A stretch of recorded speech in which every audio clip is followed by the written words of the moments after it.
What's up, y'all? It's me, it's your boy Asmongold, and today I'm going to show you guys everything you need to know in order to solo Nok-Karosh. Now, the first thing you need to know is what is Nok-Karosh? Nok-Karosh is a mob down at the bottom of Frostfire Ridge. Hits like, it'll pretty much one-shot you if it hits you. And what it drops is a mount, okay? If you kill it, it drops a mount. Okay, so that's cool. What is cooler than a mount? A BOE mount that you can sell on the auction house. Coincidence, that's what Nok-Karosh drops. That's why we're here. So listen, like you can't just go in here. You can't just go in here. And it looks like, by the way, it looks like all these other little wolves. You can't just go in here and just think that you're going to kill this thing no problem, because that's what happens. See, that's what I thought. That didn't work. First thing you need to have is a movement speed increase, and not just one. You need a lot of different ones. And the first place you need to go for that is Arathi Highlands, and the reason for that is Arathi Highlands, the Arathi Basin Quartermasters, and that's where the Horde one is. I'm not entirely sure, but it's in that general area. The Arathi Basin Quartermasters sell a pair of boots that increases your movement speed by 10%. And then there's also a ton of other items, and in 6.0, movement speed increases stack additively. And so make sure that you have enough movement speed increases to get your character to about 170% movement speed, and obviously the faster the better. Now you can use the figurine golden hair, but of course that is a jewel crafting only. And also you can use the meta gem if you have a gem, a helmet from Mist of Pandaria or lower that has a meta socket. And also the Swift and like the Timeless Skyflare Diamonds also have the movement speed increase. I just didn't want to put them on the screen because it would be too big. The walking stick, the Explorer's walking stick, you get that in Zengar Marsh from the from the Quartermaster for the Cenarian Expedition. And so the main ones that you really want to look at having is the boot enchant, the boots from here, and then the cloak enchant, and then probably something else that you can get.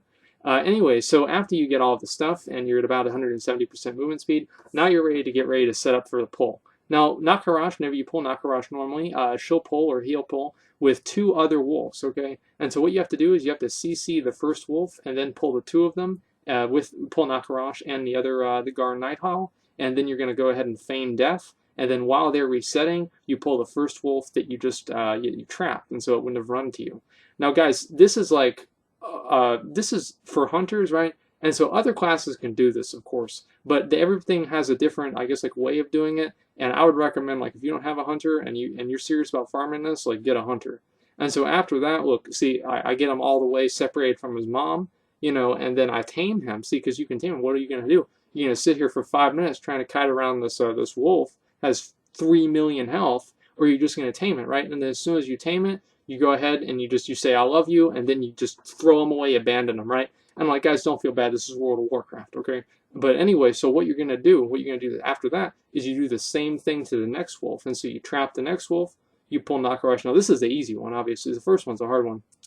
Now, I've died like 5 or 6 times trying to do this. And as you can see, I have deterrence on. And if I didn't, like, by the way, Nok-Karosh, if Nok-Karosh hits you, you're dead. Okay, period, you're dead, right? I messed this up a couple times, and it hit me for like 900,000 damage. And so on beta, like I was like barely able to tank this thing with like all of my cooldowns up as a prop warrior, okay? And so it does a lot of damage is what it comes down to. Now there it is right there, and so as you can see, I've just trapped the second Garn Nighthowl, and now I'm ready to set up for the actual pull. Go ahead and abandon it. I hate you. And then this is where you're going to go ahead and you're going to pull Nok-Karosh. Now there are a lot of different kiting patterns that you can use for this. Now I'm going to do a kiting pattern that I've actually experienced a lot because I played a warrior in every season of PvP, and you guys are going to see exactly how that's going to work in just a second and how that relates. Now, again, you have to make sure that you have the movement speed increase, and if you don't, you're just not, it's just going to outrun you and it's going to kill you, okay? And so you have to make sure that you have a movement speed increase. And there have been other classes that have been able to do this, such as a mage. I saw a mage with the Scorch 30% buff, and a fire mage, and also I saw I think it was a druid. I also saw a shadow priest that had a very interesting way of doing it, and they kited Nok-Karosh into the water, and then they ran around in circles in their raft, the angler's raft. And so I can't really explain how that works. And so guys, listen, like sometimes he gets real close. Like, look how close he is. Am I worried? Actually, y'all don't know, but I was really, really worried. But anyway, you got to be really careful because obviously one hit and you're dead. Okay, and see that boar? That boar exists for one reason, and that's to fuck your day up, okay? And so make sure that boar does not hit you or obviously use aspect. In fact, see the thing that I was talking about with warriors? This is it. Kite them around the pillar. You just kite them around the pillar all day, right? And so, again, like, this is real simple. Now, from 100% to 50%, he does nothing. He just runs after you, and you hit him, right? Runs after you, and you hit him. Now, whenever we get to 50%, we'll talk about what he does after that. But also, I'm going to show you guys how to deal with whenever it gets a little bit too close. As you can see, like, look, because I mean, obviously I didn't have enough movement speed because I was only 168% in this video.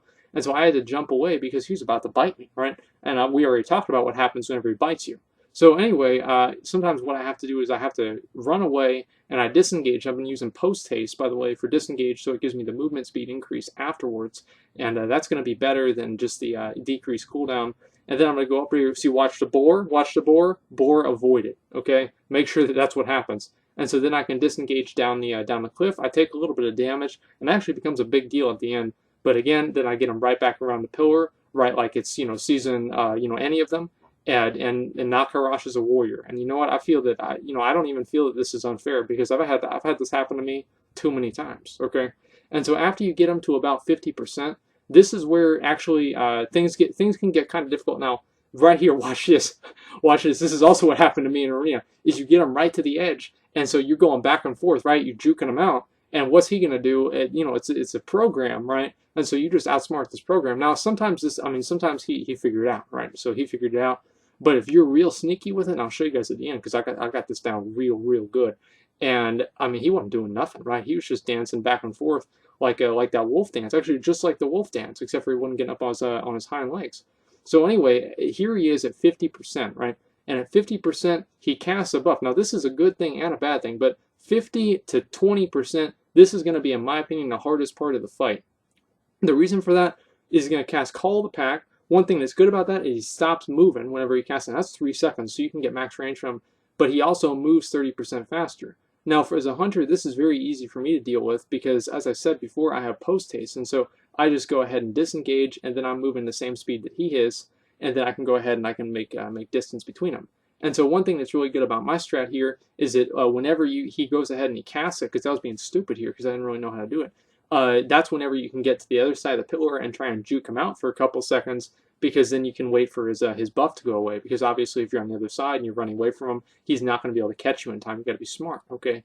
And so anyway, here he is at 20%. Now at 20%, he still casts Call of the Pack, but it just moves slower. He just moves slower. It's real simple. And I don't really entirely know why, but he just does. And so this makes it, like, after 20%, this is your victory lap. Look at that, I'm outrunning. It's not even a big deal, right?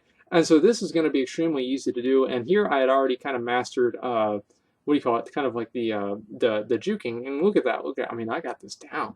And so this is what you guys want to be doing too.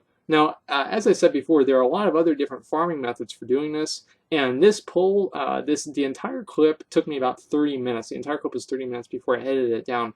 And so, of course, obviously, this might be more efficient to do if you have better gear. But each one of these mounts on my server is selling for 7,000 gold.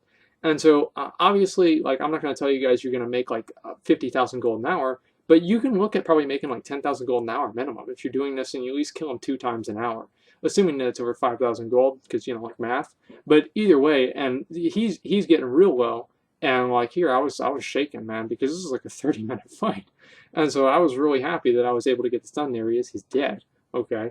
And anyway, so you go right on over here and yeah, screenshot that. And anyway, so you loot it. There's the Garn Nighthowl. And I'll show you guys the mount too because it looks pretty cool. And again, you can sell this on the auction house, so that's what's really nice about it. Anyway, guys, other classes can do this, and so you definitely want, okay, if you're a warrior, sorry, right?